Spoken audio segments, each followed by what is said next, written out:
सुप्रभात, सत श्री अकाल और आदाब आप सभी को। और मैं पंकज सोनी आप सबका यह कैरियर एडो चैनल जो कि हमारा यूट्यूब चैनल है कैरियर पावर रांची का, जो कि विंग है आपका, यूनिट है आपका अड्डा 247 का। मैं उस मंच से आप सभी का काफ़ी वेलकम करता हूं। और हमारे साथ आज एक ऐसे एस्पिरेंट है जो आपको बताएंगे अपना एक्सपीरियंस, अपना शेयर करेंगे एक्सपीरियंस अपने प्रिपरेशंस का। आपको याद होगा कि अभी कुछ दिन पहले ही एसबीआई का जूनियर एसोसिएट क्लर्क का फाइनल सिलेक्शन का रिजल्ट आ चुका है और काफ़ी सारे बच्चों का सिलेक्शन भी हुआ है। हमारे झारखंड से तो काफ़ी सारे स्टूडेंट सेलेक्ट भी हुए हैं और आज अंकित राज हमारे साथ मौजूद है जिनका सिलेक्शन फाइनली एसबीआई के जूनियर एसोसिएट्स 2024-25 का जो एग्ज़ाम हुआ था फाइनली सेलेक्ट हो चुके हैं उसके लिए। तो सबसे पहले तो अंकित राज को हम लोग बहुत बहुत बधाई देते हैं, एक छोटा सा फेलिसिटेशन थैंक यू सर हमारे तरफ से, हम लोगों के तरफ से। तो बहुत बहुत बधाई हो अंकित, थैंक यू आपका है ना फाइनल सिलेक्शन हो गया और एसबीआई में हुआ। यस सर तो काफ़ी खुशी की बात है ना। Yes, हम लोग तो काफ़ी खुश हैं।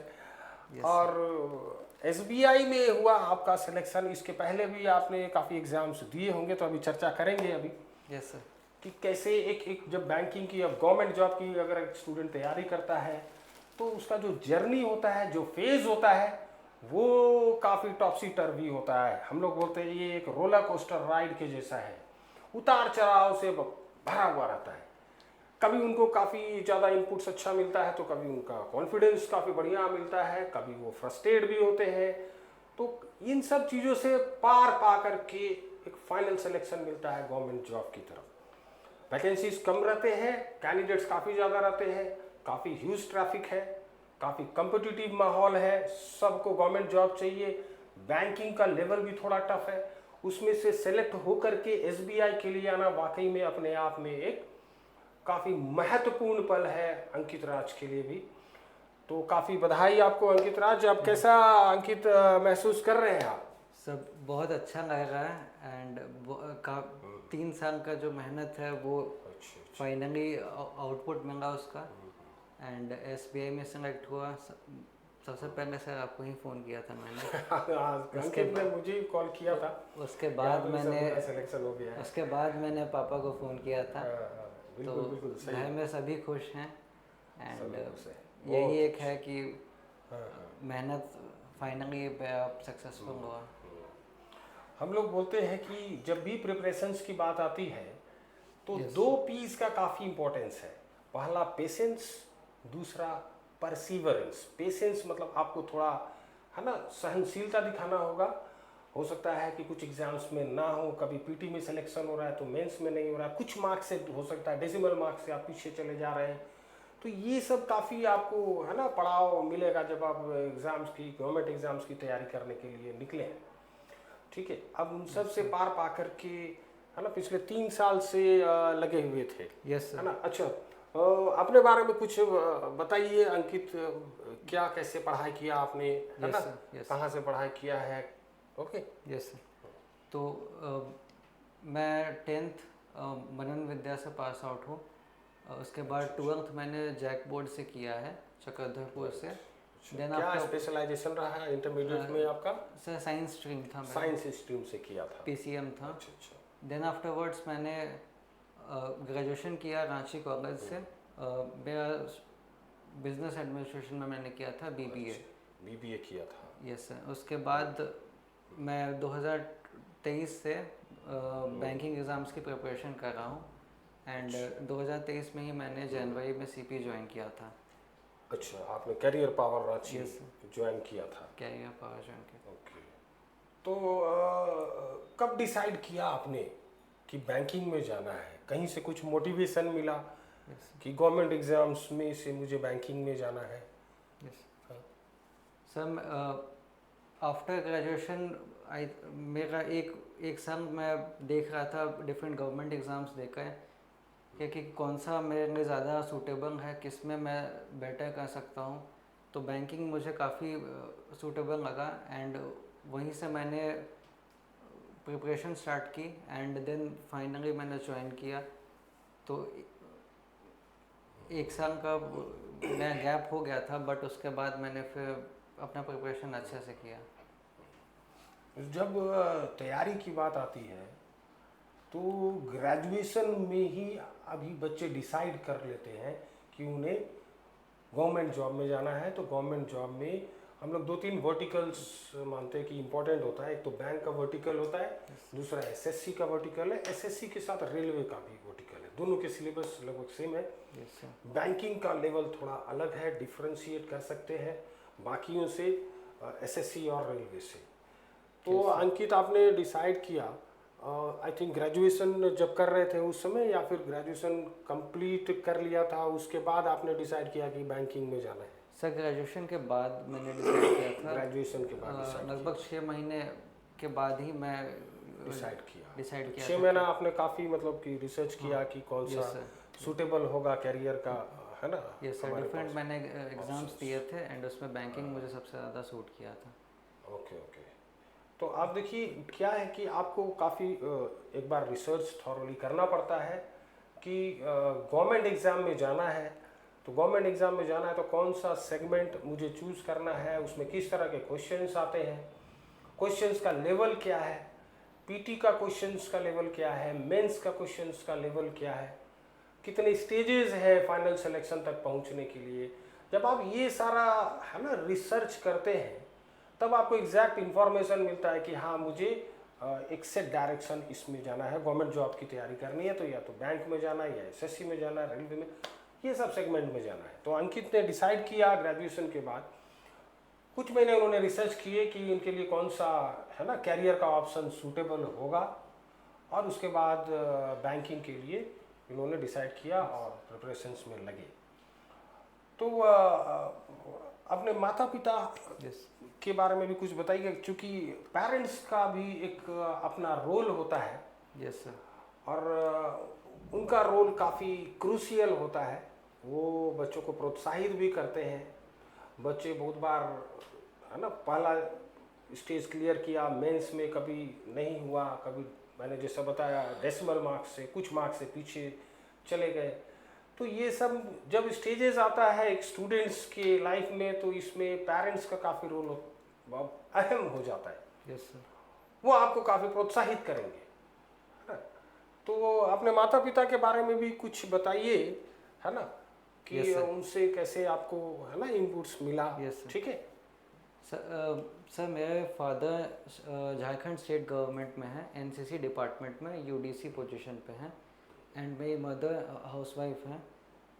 तो फादर हमेशा ही मुझे मोटिवेट करते थे और बहुत ज़्यादा इनपुट्स देते थे कि कैसे प्रिपरेशन करना है, किस मोड में करना है, ज़्यादा ऑफलाइन में ज़्यादा पीयर से भी मदद लेनी है, हर तरह की चीज़ें वो बताते थे कि टीचर्स के साथ साथ पीयर से भी सीखो, उनके भी मिस्टेक्स देखो कि क्या वो मिस्टेक करते हैं।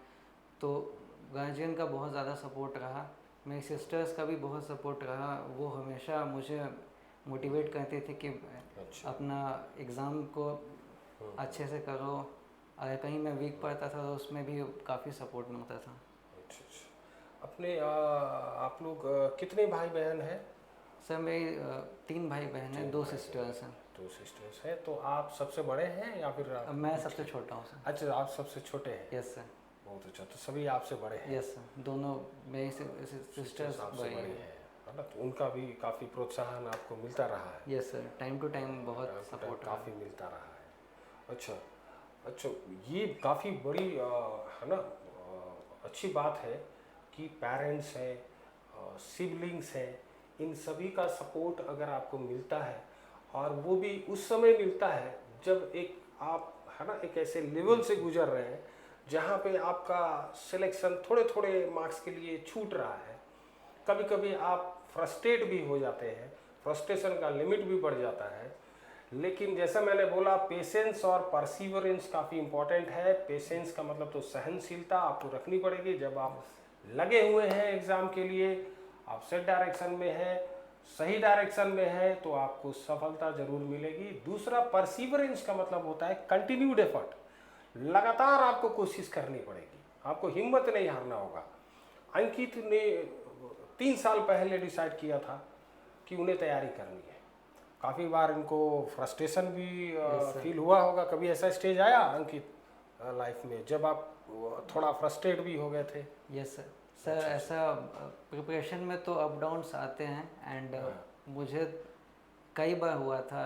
स्टार्टिंग में भी हुआ, प्री नहीं निकलता था, फिर मेंस मेंस की प्रिपरेशन में भी हुआ।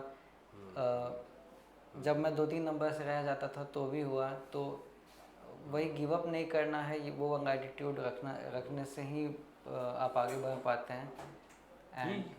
ये अच्छी बात कही अंकित ने कि आपको गिव अप नहीं करना है। अगर आपने गिव अप कर दिया बीच में ही तो जिंदगी में कहीं ना कहीं किसी न किसी स्टेज में आपको मलाल जरूर होगा कि मैं इतने आगे तक पहुंच गया था। कुछ मार्क्स की बात थी, अगर मैं थोड़ा आगे 2-4 महीने और थोड़ा आगे कंटिन्यू कर जाता तो क्वाइट पॉसिबल कि मुझे सरकारी नौकरी मिल जाती, बैंक की नौकरी मिल जाती। तो ये मलाल लाइफ में अभी नहीं होता है तो आगे चल करके तो जरूर होता है। तो ये सब चीज़ को पार पाकर नेवर गिव अप एटीट्यूड आपको अपनाना होता है। अंकित ने भी वही किया। तो गिव अप नहीं करना, ये तो काफ़ी अच्छी बात कही अंकित आपने। अच्छा, इंस्टीट्यूट जैसा आपने बताया कि कैरियर पावर रांची से आप जुड़े थे, यहाँ के स्टूडेंट्स थे, यहाँ आपने कोचिंग भी किया। कब आपने को लगा, ऐसा फील हुआ जब आपने डिसाइड कर लिया कि बैंक की तैयारी करनी है और बैंक की तैयारी करने के दौरान आपको लगा कि नहीं मुझे गाइडेंस की ज़रूरत है? आपको ऐसा कब फील हुआ? सर मैं जब खुद से सेट्स सॉल्व कर रहा था एंड बैंकिंग मुझे पहले से भी इंटरेस्ट था, तो जब सेट सॉल्व कर रहा था प्रीवियस ईयर क्वेश्चंस, तो मुझे लगा कि शायद ये कैरियर ऑप्शन मेरे सूटेबल होगा।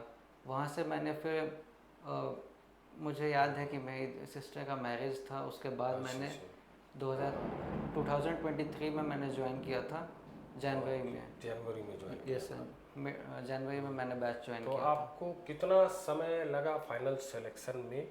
2023 में आपने ज्वाइन किया कैरियर पावर रांची, जो कि अड्डा 247 का ही एक यूनिट है। Yes sir. और लगभग 6 महीने 8 महीने लगे होंगे आपको कोर्स, एक बेसिक कोर्स को कंप्लीट करने में। Yes sir. उसके बाद आपने सेल्फ स्टडी किया यहाँ पे। Yes sir. तो इंस्टीट्यूट से आपको कैसा, मतलब इनपुट्स क्लासेस का मिला और कैसा मिला, थोड़ा विस्तार से बताइए जरा। सर इंस्टीट्यूट से इनपुट तो मतलब बहुत ज़्यादा ही मिला है, जो भी चीज़ चाहिए था हमें। मुझे याद है मेरा बैच 10:30 से 1 PM तक होता था। तो स्टार्टिंग में तो अपना बैच किए, फिर 1-2 वीक में ही पता चला कि यहाँ पर बहुत लाइब्रेरी है, फिर हम लोग मॉक टेस्ट भी दे सकते हैं कंप्यूटर लैब में। तो मैं फिर 9 AM पे आता था एंड 5 PM तक मैं यहीं पे रहता था। एंड जो भी मेरे डाउट्स होते थे, एक तो बैच में तो सब टीचर्स पढ़ा देते हैं, बहुत अच्छा लगता है। उसके बाद भी जो जितने डाउट्स आते हैं तो मैं सर से, निधि मैम से, सभी को बहुत परेशान किया। परेशान तो स्टूडेंट से परेशान करते डाउट्स के लिए तो हम लोग को काफ़ी अच्छा लगता है कि चलिए उनके अंदर ऐसा, मतलब ये जिस्ट तो है, उनके अंदर लालसा है, जिज्ञासु है वो कि ये क्वेश्चन कैसे बनेगा, मुझे ये क्वेश्चन बनाना ही है। तो वो लोग भी they are after the faculty, concern faculty. तो ये चीज़ काफ़ी अच्छी है, हम लोग को भी काफ़ी अच्छा फील होता है, सेंस ऑफ बिलोंगिंगनेस फील होता है जब बच्चे सवाल पूछते हैं। कि अब मैं सीधा बोलता हूँ कि अगर कोई भी स्टूडेंट तैयारी कर रहा है और उनके मन में कोई क्वेश्चन नहीं है, अगर सॉल्व करते करते कोई डाउट नहीं है, तो 2 ही चीज़ें हो सकती है। या तो वो आउटस्टैंडिंगली इंटेलिजेंट है, सारे सवाल बना रहा है, या तो वो क्वेश्चन ही नहीं बना रहा है जब उसको डाउट नहीं है।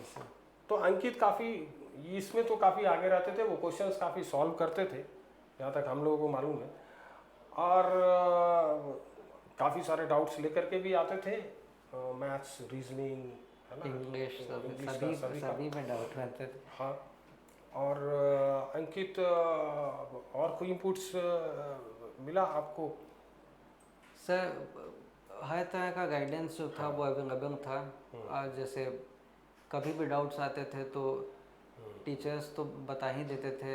इवन स्टूडेंट से भी एक टाइम के बाद हम लोग तो स्टूडेंट्स ही आपस में कम्युनिकेट कर लेते थे, एक दूसरे का डाउट सॉल्व तो करते आप लोग का क्लस्टर एक ग्रुप था जो Yes, sir. जो एक साथ पढ़ाई करता था, या इंडिविजुअली आप पढ़ाई करते थे? आप किस पे फोकस करते थे, ग्रुप स्टडीज पे या फिर इंडिविजुअली यहाँ पढ़ते थे? सर मेन तो ग्रुप स्टडीज़ काफ़ी इम्पोर्टेंट था। जो हमारे कैरियर पावर में बैंक क्लब होता है, एसएससी के लिए डेडिकेटेड एसएससी क्लब होते हैं, तो उसमें सारे जो एस्पिरेंट्स हैं जो मेंस के लिए प्रिपरेशन करना चाहते हैं वो साथ में अपना बैठ के टेस्ट लगाते हैं, एनालिसिस करते हैं। वो सब इनपुट सब फायदा वो सब इनपुट से बहुत फ़ायदा मिला। एंड बाई चांस अगर किसी से नहीं बना क्वेश्चन तो कोई ना कोई बना देता तो है। टीचर से भी इनपुट मिल जाता था। तो सपोर्ट तो मतलब बहुत ज़्यादा था। एंड कोचिंग के बिना शायद मुश्किल नहीं था सिलेक्शन। अच्छा, चलिए, इसमें तो डिलीवर तो स्टूडेंट्स को करना होता है, हम लोग तो सिर्फ इनपुट्स दे सकते हैं। ठीक है। अच्छा, मॉक के बारे में आपने बताया, तो एक छोटा सा सवाल आपसे मैं करना चाहूँगा, अब जो कि स्टूडेंट्स के लिए भी काफ़ी मुझे लगता है फ़ायदेमंद भी होगा ये जानना कि मॉक टेस्ट कब से देना होता है। ये सब के मन में काफ़ी सवाल होता है। Yes sir. कि हम लोग जब तैयारी शुरू कर रहे हैं उसी समय से मॉक टेस्ट दें, क्योंकि उसमें तो काफ़ी चीज़ें पढ़ी हुई नहीं भी रहती है। Yes sir. फ्रीक्वेंसी क्या रहेगा और आगे चल करके कितना मॉक टेस्ट है ना धीरे धीरे बढ़ाना चाहिए, कैसे करना चाहिए? Yes sir. ये थोड़ा गाइड कीजिए हमारे एस्पिरेंट्स को भी, है ना? सर मॉक टेस्ट मैंने तो बहुत पहले ही शुरू कर दिया था, 1 मंथ भी नहीं हुआ था मैंने मॉक टेस्ट देना शुरू कर दिया था। यहाँ पे हमारे वेडनेसडे को मॉक टेस्ट होता था बैंक का, तो मैं फुल देता था प्रीलिम्स। तो मॉक देने का फ्रिक्वेंसी आपको स्टार्टिंग से ही रखना चाहिए, क्योंकि एक स्पीड आपका बनता है, एक पेपर का पैटर्न पे आप एडजस्ट हो जाते हो। जितना आप ज़्यादा मॉक दीजिएगा और उसका एनालिसिस कीजिएगा उतना आपको बेनिफिट होगा, इम्प्रूवमेंट भी काफ़ी। Yes sir. किसी भी स्टूडेंट को मैं समझता हूँ कि आप 2 महीने के बाद ही स्टार्ट कर दीजिए तो बेटर रहेगा। शुरुआत में थोड़ा कम रख सकते हैं, आगे धीरे धीरे पेस हम लोग यस सर बढ़ा सकते हैं। वीक में 1 मॉक, फिर आप 2 मॉक इंक्रीज कर सकते हैं। इंक्रीज यस करते करते 6 मॉक तक भी हम लोग जाते हैं। यस सर, क्योंकि स्पीड तो यहीं से बढ़ता है। एंड और एनालिसिस का भी अपना एक महत्व है। यस सर, एनालिसिस सबसे ज़्यादा इम्पोर्टेंट है। एनालिसिस के बिना तो मॉक टेस्ट आपको ज़्यादा फायदा भी नहीं देगा। हाँ यस सर, है ना? तो मॉक प्लस एनालिसिस हम लोग बोलते हैं, ये इम्पोर्टेंट है। शुरुआत से ही देना चाहिए, फ्रीक्वेंसी शुरू में कम रख सकते हैं। जैसे जैसे आपकी तैयारी आगे बढ़ेगी वैसे वैसे आप अपना मॉक टेस्ट का, फुल लेंथ मॉक टेस्ट का फ्रीक्वेंसी बढ़ा सकते हैं, लेकिन एनालिसिस के साथ, ताकि आप में इम्प्रूवमेंट आए, है ना? Yes sir. अच्छा, अपनी सफलता का श्रेय किसे देना चाहेंगे अंकित राज? सर इसमें मेरे सक्सेस में तो सभी का भागीदार है। अच्छा, पेरेंट्स हो गए, टीचर्स हो गए, मेरे पीयर्स हो गए, सभी को मैं श्रेय देना चाहूँगा, क्योंकि सबका ही इनपुट रहा है, सभी सपोर्टिव रहे हैं, सबका कलेक्टिव कंट्रीब्यूशन रहा है। वो एक इन्वायरमेंट जो होता है वो सबसे ज़्यादा इम्पोर्टेंट होता है, क्योंकि कई बार गिव अप कर देता है स्टूडेंट, बट उसके बाद वो मोटिवेशन ही इम्पोर्टेंट होता है कि आप कंटिन्यूटी बनाए रखें। समय समय पे एक मेंटरिंग की आवश्यकता भी होती यस सर, है ना बच्चों को? 100% वो जरूरी है। Yes sir. बैंकिंग एस्पिरेंट्स के लिए एक आखिरी सवाल मैं आपसे पूछना चाहूँगा कि बैंकिंग एस्पिरेंट्स के लिए क्या संदेश देना चाहेंगे उनके लिए, है ना? यस सर, जो एस्पिरेंट्स हैं उनको यही कहूँगा कि कंसिस्टेंसी सबसे इम्पोर्टेंट है। जो एक बात है, वो कहते हैं ना कि पानी पत्थर को काट देता है, तो वही काम कंसिस्टेंसी कहता है। डिसिप्लिन के साथ अगर आप अपना एफर्ट्स कंसिस्टेंट रखिएगा तो एग्ज़ाम ज़रूर निकलता है। बिल्कुल जायज़ बात है। और हिंदी में कहावत भी है कि कौन कहता है कि आसमां में सुराख नहीं होता, एक पत्थर तो तबीयत से उछालो मेरे यारो। तो आप आगे अपना एक कदम तो बढ़ाइए, आप खुद ब खुद आगे बढ़ते जाइएगा, आपको मोटिवेशन मिलता जाएगा, और जैसे जैसे आगे बढ़िएगा कॉन्फिडेंस मिलता जाएगा, और मैंने जैसा बताया कि काफ़ी रोलर कोस्टर राइड होता है, उतार चढ़ाव तो आते हैं, अंत में सफलता आपको जरूर मिलेगी। तो कैरियर पावर रांची की तरफ से, यस टीम कैरियर पावर की तरफ से अंकित को मैं हार्दिक बधाई फिर से देना चाहूँगा। बहुत बहुत कॉन्ग्रेचुलेशंस। और लाइफ की सेकेंड इनिंग की शुरुआत अब अंकित करेंगे बैंक से, एसबीआई से। यस तो हम लोगों की तरफ से हार्दिक बधाई। सर, और thank you sir, thank you connected रहिए, और भी जितने भी एक्सपीरियंस है उनको थोड़ा गाइड कीजिए जब तक आपके पास समय है। Yes sir. और ऑर्गेनाइजेशन में, एसबीआई में जब ज्वाइन कीजिएगा तो बेहतर कीजिए। हम सभी की तरफ से हार्दिक बधाई आप सबको। Thank you sir, thank you very much. Thank you.